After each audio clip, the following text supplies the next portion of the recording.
ลุ่มเราก็จะทำข้าวพื้นเมืองหลายสายพันธุ์อีกวันข้างหน้าคิดว่าข้าวพื้นเมืองน่ะน่าจะกลับมามีคุณค่าอีกถ้าเราทำกัน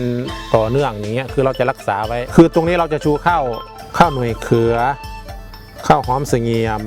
ข้าวเหลืองสร้อยทอง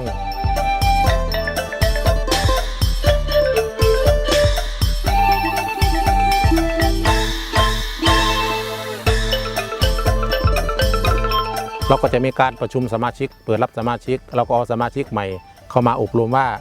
คือจะไม่ยุ่งเกี่ยวกับเคมีทุกอย่างเลยที่เป็นเคมีเราจะทำเป็นอินทรีย์ทำว่าเป็นอินทรีย์เราจะทำอะไรก็แนะนำให้สมาชิกเขาทำเป็นอินทรีย์เจ้าปลวกทำปุ๋ยหมัก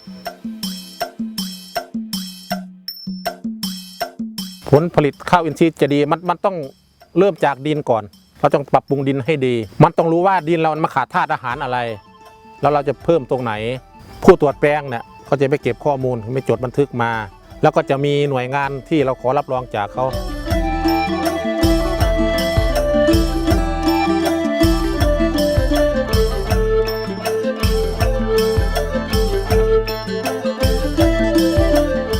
เราจะทำตลาดข้าวสารด้วยทั้งขายข้าวเปลือกด้วยคิดว่าดีมากเลยถ้ากลุ่มนี้ได้เข้ามาอยู่ในโครงการนี้นะผมว่ามันเป็นโอกาสของชาวบ้านสมาชิกส่วนใหญ่ไม่อย่างผมเนี่ยเมื่อก่อนมันก็สัมมาเลเทเมาเนาะเอาทุกอย่างอบายมุขเล่นการพนันดื่มสูบกินเสพเอาทุกอย่างมาลองเข้ามาสู่กระบวนการนี้มันดีขึ้นครับสุขภาพก็ดีขึ้นคือสังคมในครอบครัวเราเนี่ยคือเบื้องต้นในครอบครัวเรามันมีความสุขขึ้น